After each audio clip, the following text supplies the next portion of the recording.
Presiden Joko Widodo menemui Presiden Palestina Mahmud Abbas di sela konferensi tingkat tinggi KTT, luar biasa Organisasi Kerjasama Islam, OKI, di Riyadh, Arab Saudi, Sabtu, tanggal 11 November tahun 2023. Dalam pertemuan ini, Presiden Jokowi sempat merangkul dan bersalaman dengan Abbas sebagai bentuk keprihatinan atas serangan Israel ke Palestina.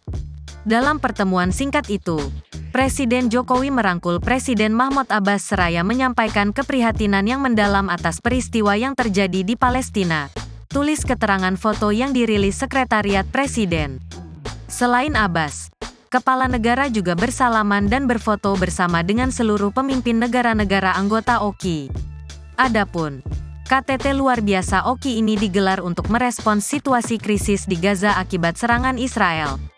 Presiden Jokowi menyampaikan bahwa KTT luar biasa OKI sangat penting sebagai upaya tambahan untuk membantu menghentikan serangan Israel ke Palestina. Mantan wali kota Solo ini juga mengaku akan menyerukan gencatan senjata. Saya akan pertegas serukan agar gencatan senjata dapat segera dilakukan dan bantuan kemanusiaan dapat diperbesar, ujar Jokowi sebelum bertolak ke Riyadh, Jumat, tanggal 10 November tahun 2023. Dari KTT OKI di Riyadh, Presiden Jokowi dijadwalkan akan melanjutkan perjalanan ke Washington DC, Amerika Serikat, AS, pada tanggal 12 November.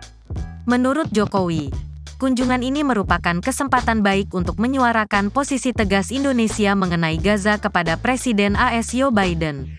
Kunjungan ini juga merupakan kesempatan baik untuk langsung menyampaikan hasil KTT OKI di Riyadh yang mencerminkan solidaritas negara OKI untuk membela keadilan dan kemanusiaan, kata Jokowi. Download Tribun X sekarang, menghadirkan lokal menjadi Indonesia.